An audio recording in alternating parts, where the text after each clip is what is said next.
Dear listener, we have written a book, What's Her Name? A History of the World in 80 Lost Women. After a decade of searching for a world history that was neither a snooze nor a sausage fest, we decided we need to write it. It's available now in the UK, in Australia, and in the US in December.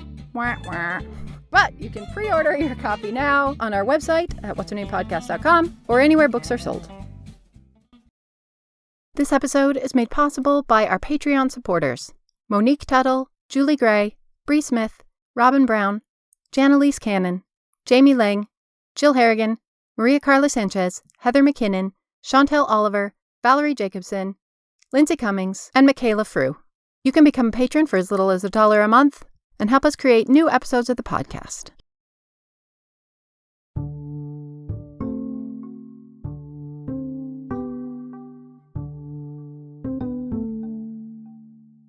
Hi, Katie. Hi, Olivia. I am going to tell you the story of some sisters. They were living at a time when there was a brand new form of media that was really taking off. It was still really in its infancy, but it was about to become wildly popular, take the world by storm. This form of media was heavily dominated by men. Okay. But they were really, really interested in this new way of telling stories. And the sisters thought, how hard could it be? And decided to teach themselves how to make this form of media. And just sort of leapt headfirst into the world of media production. No skills or background or experience in that at all. But we're not talking about us, are we? Relatable and stupid. Because they had some pretty specific and luckily complementary skills and interests, together they made a great team. They consciously maximized the advantages that they had from their backgrounds, their cultural connections, their family norms, and they consciously minimized what they felt were their main insecurities about launching into this thing. And luckily, this form of media and the way they did it took almost no money to create, which was good because they had almost no budget to create this. And with that ambitious but wildly naive and wide-eyed optimistic beginning, they started creating quality work that quickly reached an audience and struck a chord, and quite quickly became exponentially more popular than they ever could have imagined. And did they tell new stories that hadn't been told before? Yes, centering new characters and new experiences in these stories. And these sisters' names are, of course... Well, are they in our book of sisters? They are. Okay, then. It's gotta be. Isabel, Phyllis, and Paulette McDonagh. Phyllis, Paulette. Pioneers of silent film. In Australia, if I recall. In Australia. Awesome. As you mentioned, the McDonaghs are featured in our book of sisters. One of my favorite stories in the book.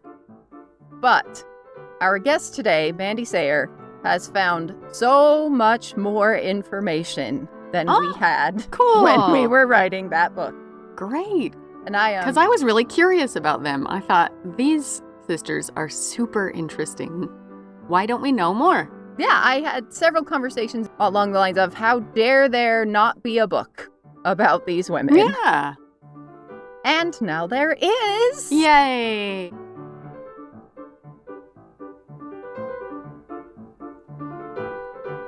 I'm Olivia Mickle. And I'm Katie Nelson. And this is What's Her Name? Fascinating women you've never heard of.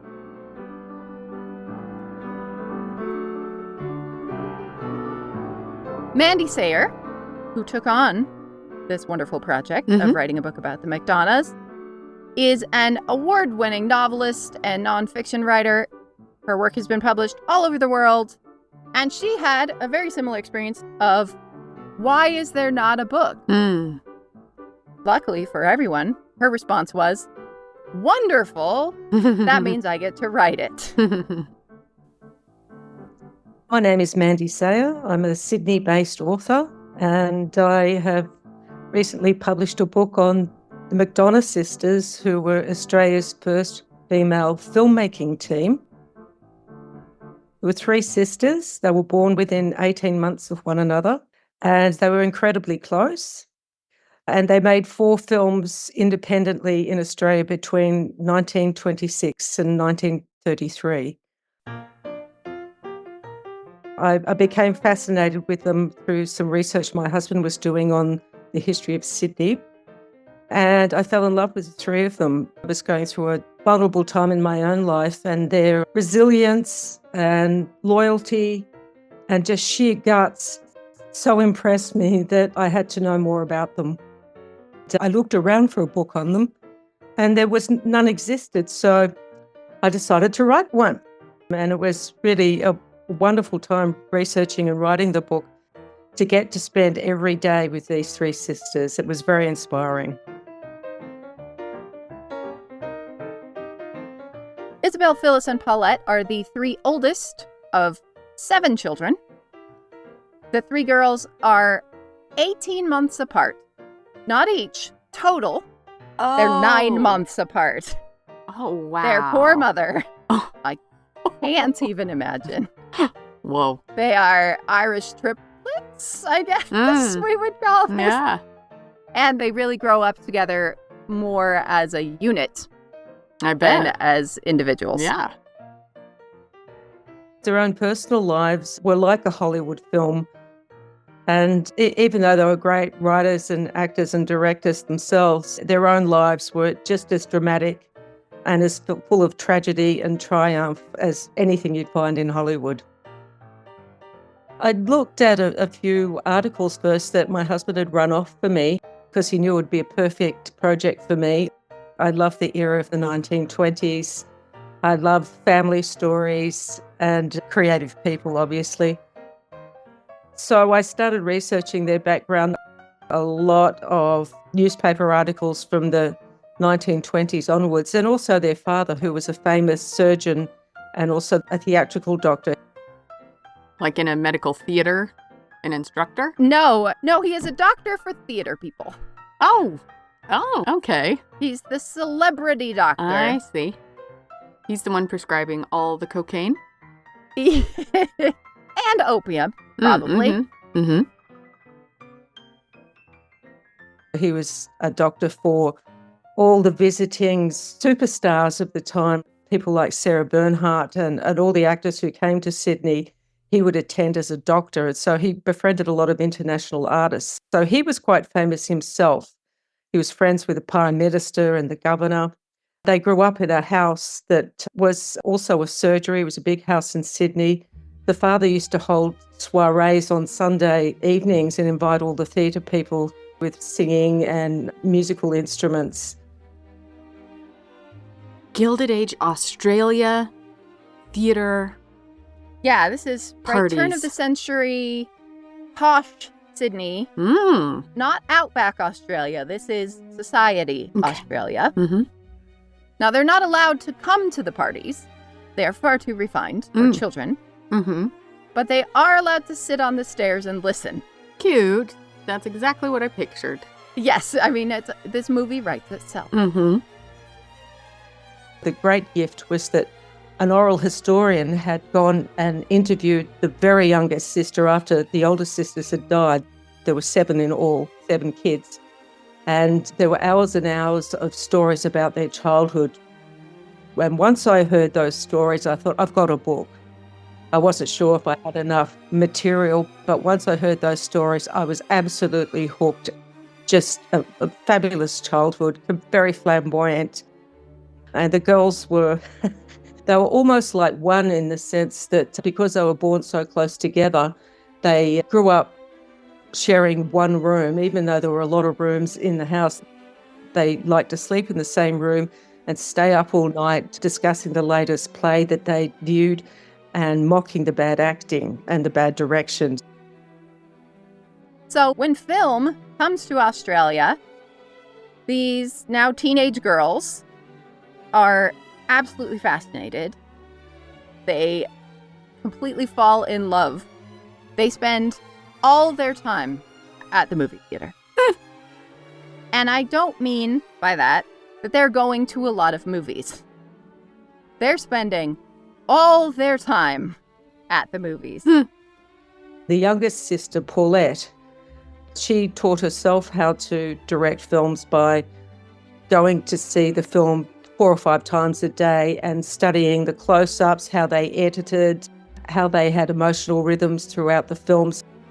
And through that and through a screenwriting course she took from America, she taught herself to write and direct. She is researching how to make a movie as a teenage girl sitting in the theater. She doesn't have access to filmmakers, but she can watch the movies and unpack what they're doing and figure out what she likes or what she doesn't, thinking, how would I do this differently? How would I have cut that? That's awesome. Kind of creates her own apprenticeship just by paying attention. And so I love that she has already figured out a way to learn the things she wants to learn when most people would just throw their hands up and say, well, it's not a possibility for me. And the conclusion that they mostly came to was that Australian films were terrible. They thought Australian film was pretty rubbish, actually. It was full of bush rangers and gold diggers, and the female parts in these films were very rudimentary. And the McDonagh sisters came along and said, no, Australian culture is actually centred in the city now. They went for modernity, and their visual work was really good. They introduced sophistication into their films, melodrama rather than male-based narratives. They were really ahead of their time. They really believed in themselves. They believed in their own abilities.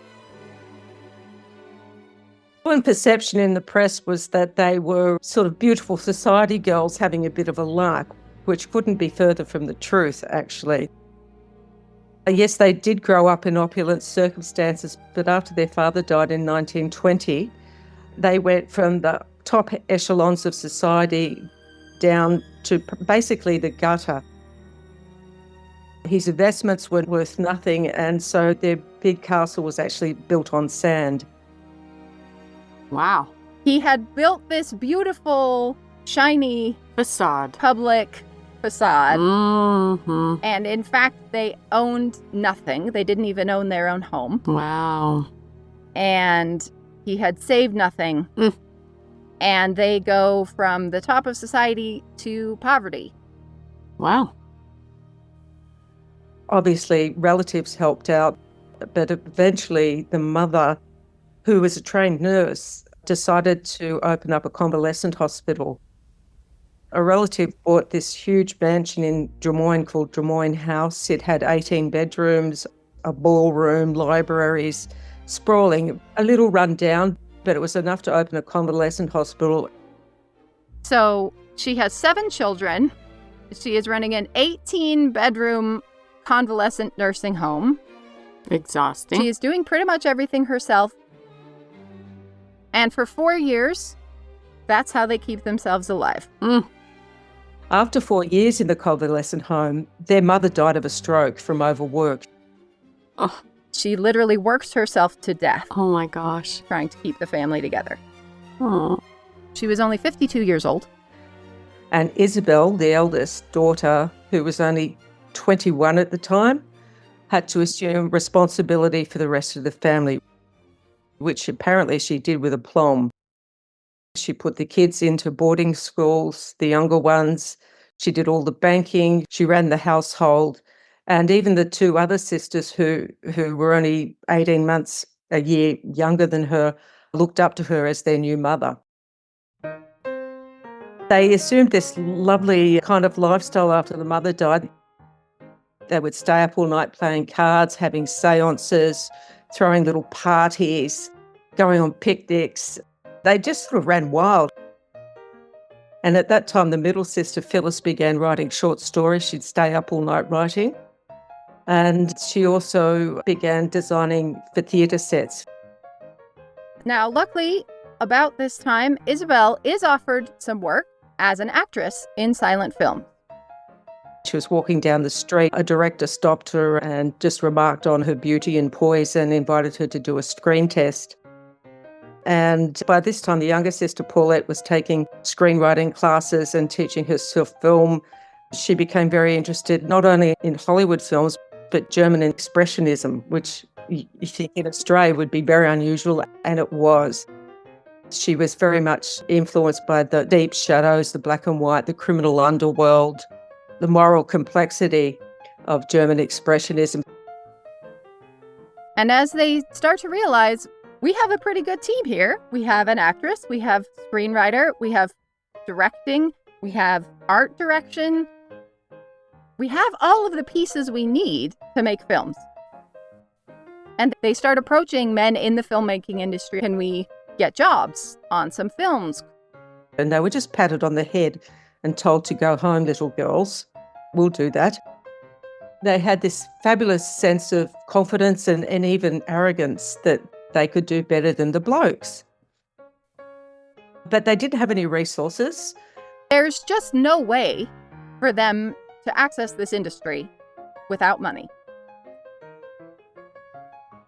And then, miraculously, and this is like something out of a Hollywood film, a great uncle they'd never met who lived in South America, who was actually the brother of their criminal underworld grandfather, whom they knew nothing about, died and left them £8,000. You could buy an entire house for £1,000 in Sydney at that time, so they had the equivalent of 8 houses. Wow. A random South American mob boss uncle. All right. I mean, why didn't we think of that? Yeah. Why didn't we fund our careers? I would like for that mob boss to turn up in my life. Once they inherited that, all bets were off. They immediately started writing their scenarios. They hired the best cameraman they could find, and they began producing their films. Their first film was called Those Who Love. It was produced in 1926. There were some funny stories attached to the making of that film. They filmed a lot of it in their own home. They have a lot of money, but also filmmaking is expensive, and they very consciously make decisions based on what they have available to them. They have this giant house, which, though kind of ramshackle, still looks grand on film, and it is filled with their father's antiques and art and painting and sculptures. And it had an authenticity and a classiness that Australian films didn't have that time, which were mostly filmed outdoors or with interiors with paper walls. Paulette hated that. She wanted a Hollywood reality and depth that wasn't available at that time. Now, they have no idea how to run a camera. And a thing that I had never considered is the physical, technical aspect of being a camera person, that you are physically turning the reel at with your arm. Exactly the right pace. Yes. You can learn to make a movie by watching movies, but you can't learn to film a movie. You can't just buy a camera and throw yourself behind it. Man, what would they think today? Any phone, even an old one. Yeah, the wild opportunities available right now. They did hire a Hollywood cameraman, but they bossed him around relentlessly on the set. He was told how to light a scene, where to put the camera, when to put a close-up. So she is standing behind this well-known cameraman, ordering him around. No, there, turn this, do that. Not letting him do his job. He's just turning the wheel. And she is making all the creative decisions. can imagine that didn't go over super well with him. Mm-hmm. She knew exactly what shot she wanted. She had already edited the film in her head. While they were filming outside their house, because a film camera at that time was a novelty, they attracted all the neighbours and people stopping and crowding around and messing up the scene. And so they'd have to do this pantomime where they would pack up and pretend to leave and load up the car and everything till everyone drifted off, and then they'd unpack and start filming again. They once used so much electricity that they blew all of the fuses out in that entire section of Sydney. Luckily, neighbors Fabulous. thought it was hilarious instead of being irritated. Other problems with the cameraman getting sick, and also they all suffered from what was called Clyde eyes from the Clyde cameras. It felt like pepper was being thrown in your eyes for about 48 hours, and it affected everybody on the set. So they have to keep pausing filming because nobody can see, and you can't have your lead actress with inflamed, streaming eyes. The cameraman also gets the flu. They have to nurse him back to health, and at one point they are holding him up to the camera physically, and he's turning the handle. Oh, This poor man. Let him recover. wow. And I, again, identify with them. How hard could it be? Hard, it turns out. Making media is difficult, and, extremely technical and highly skilled skill sets are extremely technical and highly skilled. What do you know? And take a while to learn. So this was not a simple process. So they had all these setbacks, but their one motto was they were never going to say no to anything. They would always say yes. Fascinating. No matter what the consequences. I like that. I like it in theory, and I have lived far too much of my life that way, and I don't recommend it. I am now becoming a large proponent of saying no Good. to shiny things. Good. I'm happy for you. I'm a proponent of it. I'm not doing well at it myself, but I'm great at recommending it to others. They developed it in the backyard of the cameraman in a little shed. And Paulette is cutting and pasting, editing the film herself. But because of the way she's taught herself to make films, there's almost no editing to do. She's only shooting things that she knows she wants, and she is shooting it in the order that she wants it. She has pre-edited the film because no one told her that that's not how you make a movie. Cool. You know what? That just reminded me that I entered a film festival my senior year of high school and won Best Picture, and I shot it that exact same way. I didn't have any editing equipment or anything, nor audio equipment, so I filmed it in the order that it happened, and I played the soundtrack while I was filming it. I remember that. It's a way of doing it. And I think this is one of those advantages I was talking about, that if you don't know the rules, you break the rules. Yeah. And so there's more space and more room for innovation. There's opportunities for people to do something different. Yeah. I keep thinking of Mary Lou Williams, that when she's writing these songs and her band leader is saying, you can't do that. That's not how music works. That's against the rules. And she keeps saying, what rules? What are you talking about? And so she makes these amazing innovative changes in jazz because she hasn't been taught that you're not allowed to. Yeah. Sometimes that results in a total train wreck dumpster fire piece of media. But we don't hear about those stories on inspirational social media memes. The people who tried something new and it was terrible. Yeah. But you have to be bad at something for a while before you can become good at something. Mm-hmm. And it's one of my least favorite things about being a human being is that you have to actually do the thing to get better at the thing. It's the worst. But it's how it is. And sometimes those people who are right at that opportune moment, when you're watching the waves and you catch the right wave at the right moment, it can take you amazingly far. Because she has not been to film school, she does all of that pre-work. That means that she has saved herself enormous amounts of film, which is enormous amounts of money, saved herself enormous amounts of work and time. But it also means she has already held herself to this much higher standard of knowing exactly what she needs to get out of a scene. And I think that's also another way that sometimes being a total outsider means accidentally holding yourself to a totally unreasonable standard.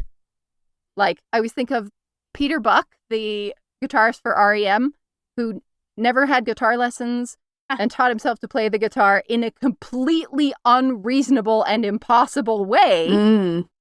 It means that you come up with a very unique and creative, identifiable way of doing it. Yeah. Everybody recognizes REM's guitar. And it forces you to become outstanding at the thing instead of just okay at the thing. Or you stay just okay. I mean, or yeah, you're not gonna. Or you make a dumpster fire piece of media and the thing you're trying to do is impossible and you never do it. For sure. That is probably the most common outcome. They got it made. When they had their first screening, they invited all the high society of Sydney, including the governor, and they saw the governor at a very romantic point in the film holding a handkerchief up to his eyes, and they knew that they'd made it then if they got the governor to cry. And the headlines were best film ever made in Australia.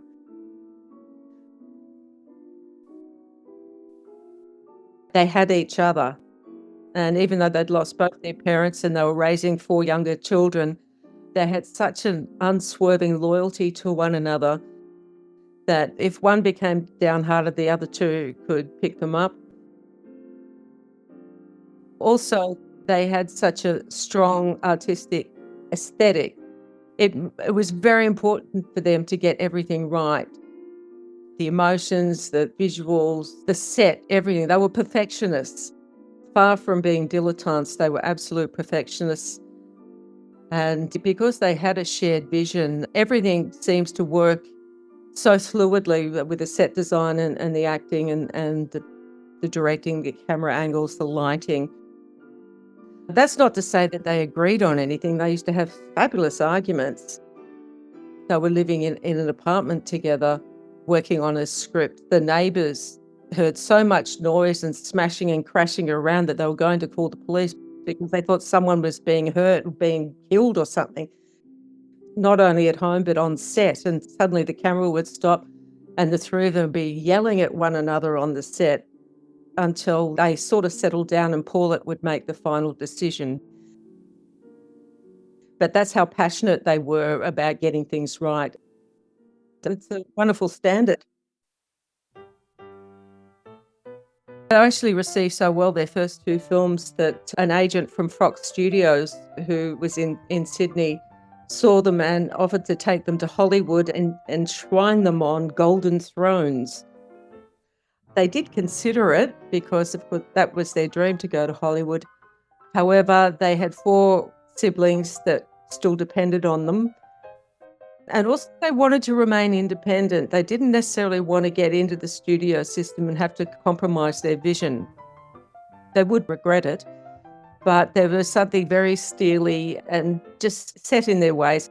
They were determined to have their own voice and their own style, and they didn't want anyone messing with that. They also thought they were big fish in Little Pool Australia, which they were, and they could take advantage of that. So this becomes pretty clearly an unhealthy and what I think we would call today an enmeshed relationship. They're a great team, but you're not allowed to leave the team. For example, Isabel is a famous movie star now, and she becomes engaged several times. And every time her sisters make sure that engagement ends. Whoa. Okay. Because if Isabel gets married, then it's over. The party's over. Oh my. That's uncomfy.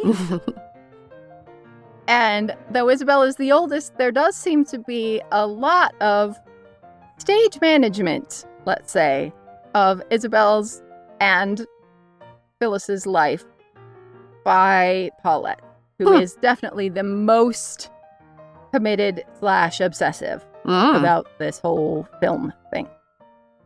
Is your sense that it's Paulette's obsession and sort of like her dream and goals, and her sisters are just kind of like caught up in it, and there's no way out, even if you fall in love? Yeah, and I think that's a pretty common... We think of it more often as being a parent, right? A stage parent. Yeah. But it often turns into that dynamic among siblings. Where I think this is interesting is that it's the youngest who is bossing. Except they're all so similar in age that they're all not pretty much an age the same. dynamic, really. Huh. I am uncomfortable with the degree of control and what seems to me like manipulation that Paulette is exerting on her sisters here. But also, Paulette is amazing at what she does, and she is getting the best out of them in ways that no one else can do. Isabel's a good actress, and in other films, Isabel is good. In Paulette's films, Isabel is brilliant. Paulette was able to bring out a kind of emotional subtlety that she had never expressed before.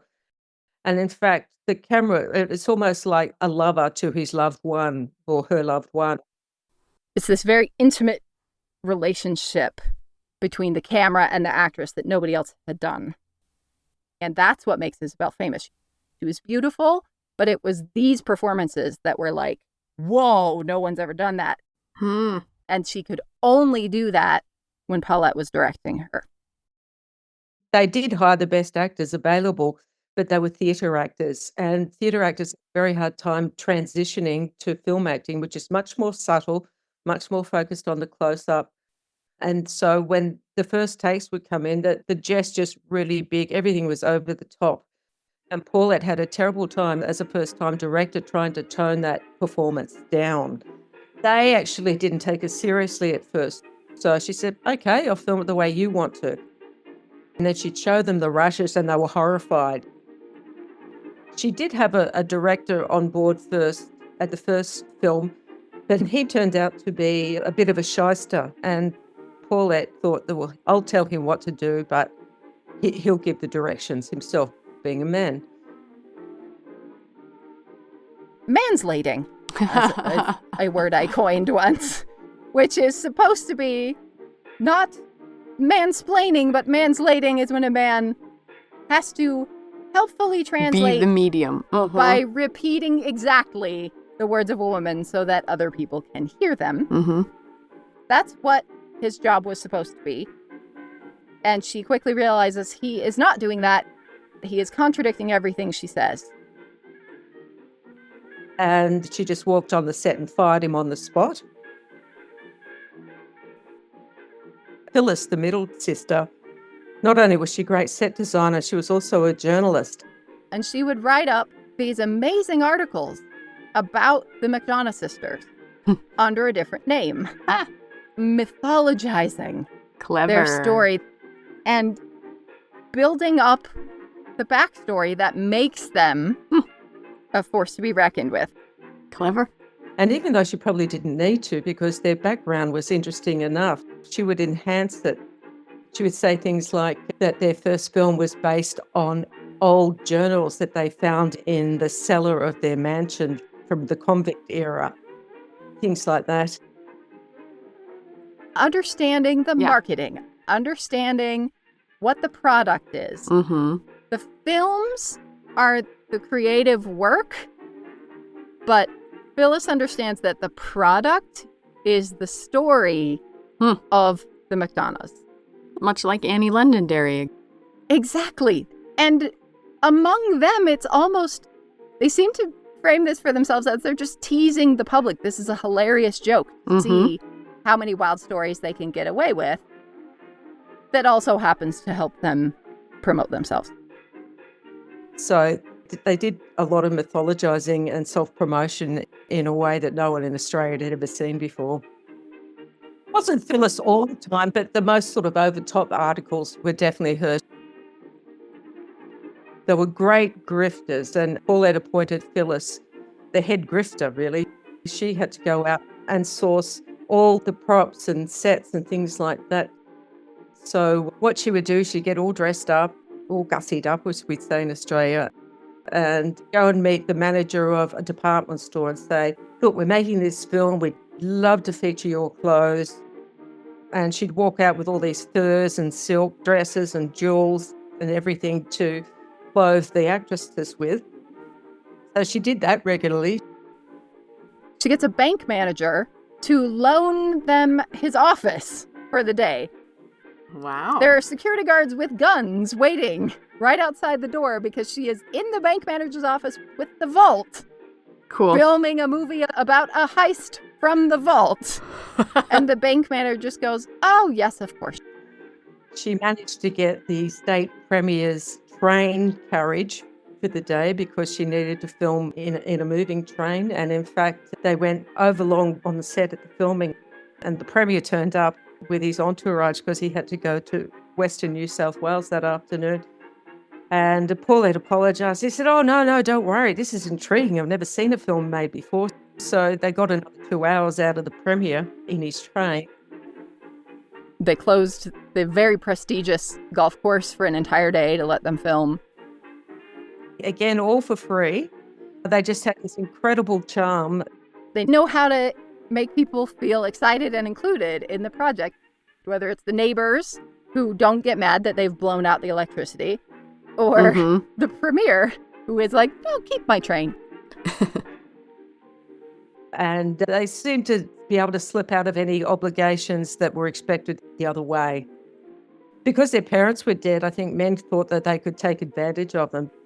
But that's very, very wrong about that. You cannot go on a date with a McDonagh sister. You go on a date with all 3 McDonagh sisters. Oh, my. They never go out with a man without at least one of the other sisters with them. Huh. Isabel, who was such a beauty and a beautiful person inside as well, men just fell over backwards for her, and she was often engaged. And when a date was to be set, her younger sisters would talk her out of the marriage so they could continue making films. So she'd had this string of broken engagements because they didn't want to break up the band. So this went on for some time. Paulette had an affair with an Italian theatrical agent. Isabel had an affair with a Houdini-type entertainer who could bury himself in a coffin in Sydney Harbour Bridge. She could stick needles through his arms. They did postpone romantic connections for their own personal ones. In fact, I believe that they were experiencing what we call enmeshment, where the family members are so close that any obligations or any connections outside the family are suppressed to maintain the closeness of the family. Their movies are wildly popular, incredibly innovative. They are heading into a brilliant career. And then the talkies arrive. Film is no longer silent. Movies have sounds now. And they do not know how to do this. I can relate. Turns out audio is difficult, as we've mentioned. So they tried a very primitive form of sound recording, but at the premiere, the control volumes got mixed up, and so the tapping of an egg sounded like the hammering of the anvil chorus, and everyone laughed. The previews of this movie are so bad Oh. that this film is never even released. Oh. Now it's a classic in silent films around the world, but at the time, people could not appreciate its subtlety. If they would have just stuck with silent, who knows what would have happened. It would have been, out of date. But they wouldn't have gotten laughed out of the theater. Mm-hmm. They were ahead of their time in terms of filmmaking and not able to keep up in terms of technology with the sound. Mm. So I think there were a number of reasons why. Also, Isabel was getting older. She did want to have a family. You can only put off love for so long. And when Isabel was 33, she fell in love with a retired millionaire. Handy. Much harder to convince her not to marry a retired millionaire. Mm-hmm. He furnished her with everything she could ever want and adored the rest of the family, and they adored him. And she's 33. She wants to get married. She wants to have a family. It was different from the others, I think, in terms of not only the life that he could provide, but he wouldn't try and control the girls the way other men had. To get their final film financed, he put up £1,000, but I suspect the deal was, I'll put up the money for your last film if you give me Isabel. And I think that was the deal with the devil that they made. And in fact, this is probably my favourite story about the McDonagh sisters. Isabel married in St Mary's Cathedral here in Sydney, and all the children were sitting in a pew together weeping while she was getting married. She went off to a honeymoon to Canberra, and they went home and they were still crying and worrying about Isabel. They have literally never been separated from each other before. Oof. And they decide that they are all going to get in the car and visit her on her honeymoon to make sure she's okay. Okay. And they did. They all got in the car, drove without taking a break to Canberra. They turned up in the morning after Isabel's first night as a married woman, banged on the hotel room door. And the husband apparently was magnificent. He welcomed them in, took them out to breakfast, chatted with them, and they could see that Isabel was really happy and marriage wasn't a terrible thing for her after all. So they went home content that she'd be all right. That's how close they were. Okay. That speaks volumes, doesn't it? Yeah. So, good for him, but also creepy. Yes.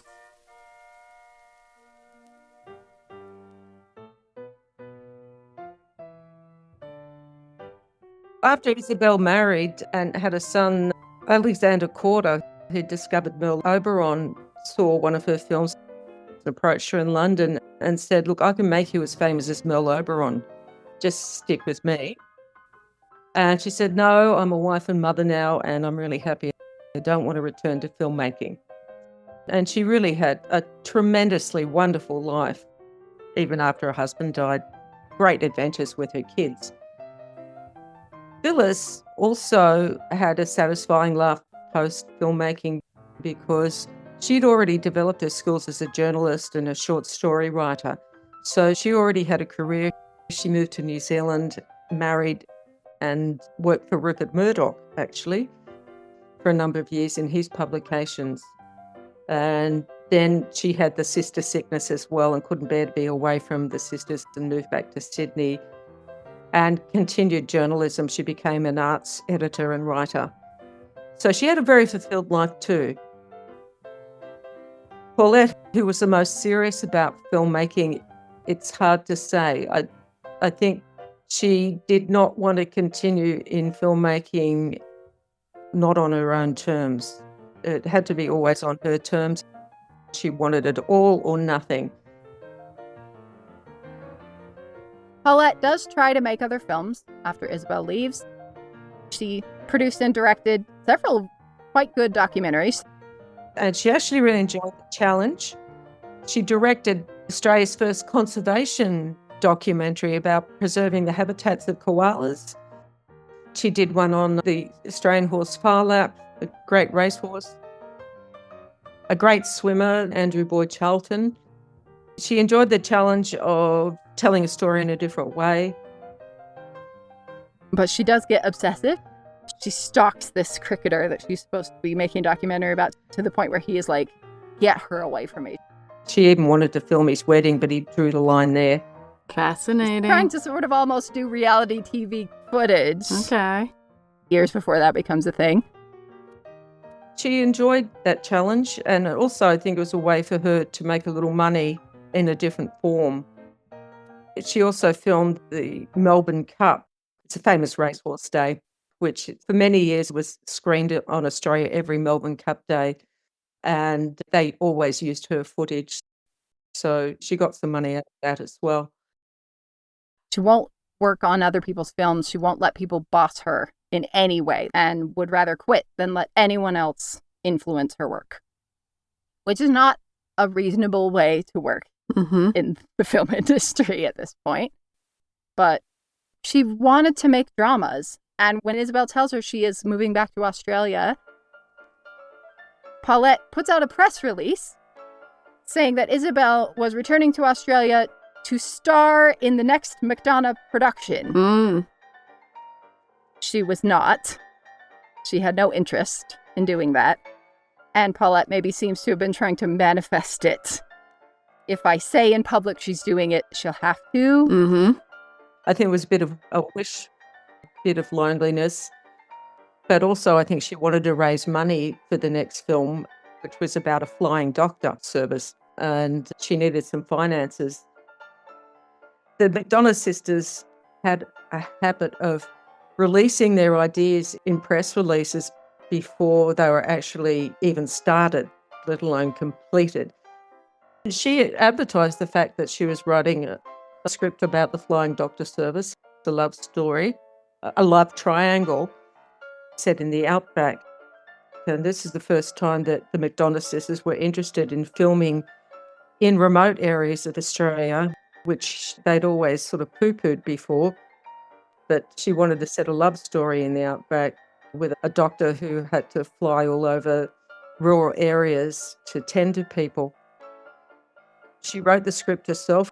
She spent 6 months researching and writing it. It was going to be financed by the Presbyterian Church. And then at the last minute, they reneged. At that time, I don't know whether this deliberate or just an incredible coincidence, but an American company basically stole her idea and wrote it themselves, and they had all the resources, the production company, everything, and they slipped in and made it ahead of her. The happy ending about this was that the film was absolute shit. It was ridiculous. It was really bad, and I think probably Paulette got some satisfaction out of the fact that it was so terrible. But that last production falling apart just broke her, and she just couldn't go on after that without her sisters. So much so that she refused to enter any other kind of work for the rest of her life. I think she was quite disillusioned by then. After having her first child in London, Isabel was so homesick for her sisters. I think she had postnatal depression and talked her husband into moving back to Sydney because she couldn't live without her sisters. This was after Paulette had finally given up filmmaking, and they resumed their relationship in the sense that Paulette became the second parent. She lived just down the road from them and would turn up every day to look after the babies and to be with Isabel. She lived in a small apartment just around the corner from where I live now in Sydney. She lived there for 40 years. I actually don't know how she made a living. I think she might have had some gentlemen callers. I think she liked to drink and spent a lot of time discussing books and drinking with her gentlemen friends. She and Phyllis loved horse racing, and they would bet every Saturday afternoon. She actually had an affair with a defrocked Anglican priest, which was really fun to research. So, yeah, they had very colourful personal lives. But as Paulette's life progressed, she didn't even go to the movies. And she devoted probably the next 25 years to being Isabel's companion and a second mother to the children. But she also turned down a lot of opportunities in filmmaking to be with her sister. This intense devotion continued to the next generation as well, with Isabel's children. After Isabel's husband died, the children never married, never left home, and Isabel and her children lived together either in a caravan, the four of them, or in a studio apartment for many years. So this enmeshment continued. I think there were many reasons for that. I was able to get a lot of background from Isabel's two sons, who were in their 80s when I was writing the book. And they were very generous as well in sharing stories about the family. I think if they lived now, they would have had the opportunity to go to Hollywood or even go to film school in New York. They would have had an easier time, much easier time. As women, they would have had a much easier time. In fact, when Paulette was directing film, she was only one of 7 female directors in the world, and the only one in Australia. So it was a hard road to hoe in that sense, because people like to dismiss her. But in fact, she was very sophisticated and basically stand up to any of them. However, in the 1970s, this is very important actually, there was a really nice intersection between a renewed interest in Australia's film history and International Women's Day. There was a huge excavation of women who had been doing things, and suddenly the McDonagh films were discovered. All the feminists discovered them, wrote about them, and celebrated them. There was a screening of The Cheaters at the Sydney Film Festival. They were actually invited to the screening and they never replied. And the organisers were a bit mystified by this. What they don't know is that Phyllis and Paulette came to the screening, kind of in disguise. Okay. And talked through the entire movie. What? Phyllis and Paulette actually did turn up incognito and sat with a film historian friend of theirs and talked and smoked and yapped all the way through it. And everyone was shushing them, not realising that they'd actually produced the film. And so the audience was astonished when these sort of chatterbox women in their 70s stood up and were applauded. They've been ruining the screening of their film for everyone else. Wow. Very odd. In fact, someone wanted to take a photograph of the two of the sisters outside the theatre, and Paulette put her hand up like it was this sort of interfering paparazzi. She said, "Look, we know we've made it. We know we've made history. We don't need you to photograph us. We know." Wow. Wild. Sometimes the effort to revive historical women and put them on a pedestal is not what is wanted. Yes. And not what the people doing the pedestalizing want, right? You don't want these brilliant pioneering filmmakers. You don't want to discover, they have descended. Are they grouchy old ladies? And I think also anytime those stories force the public to kind of reckon with the reality, we can go back and reclaim these women, but it doesn't unruin their lives. And if we have to acknowledge, yes, we're trying to honor you, but also we acknowledge that your life got ruined by misogyny or bad luck or whatever, that's uncomfortable. That's not the inspirational, feel-good story that we want it to be triumph in the face of oppression. And sometimes it's not triumph in the face of oppression. Yeah. They're actually more well known overseas than they are in Australia until the book came out. Before I started the book, I realised that the Cheetahs had been screened at the London International Film Festival, at Seoul International Film Festival, New York City Film Festival. They've never been screened at an Australian film festival since that one in the 70s that they ruined. They did live long enough to be recognized. They received a Lifetime Achievement Award just about 2 weeks before Paulette died. So that meant a lot to them, particularly Paulette. The ceremony was televised and Paulette was in hospital at the time. She was too ill to attend the ceremony. She had cancer. They put to bring a portable TV into the ward and she said no, she didn't want to watch it in there. She rang up a doctor and harassed him, and so she was released. But the taxi didn't pick them up in time and they sat in the cold where she developed pneumonia. It's the thing that finished her off. She did get to see the ceremony on the TV and she rang up all her friends to make them watch. Phyllis, who was also ill, flew over to Perth to accept the award.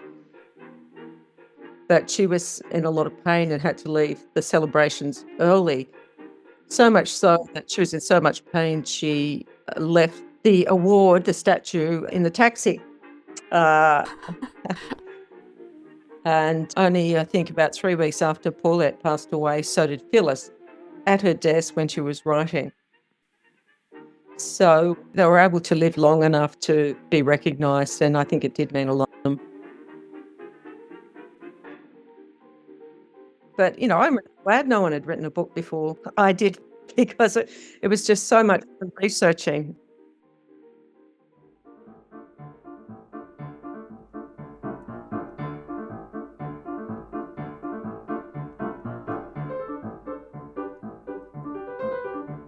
Huge thanks to Mandy Sayer.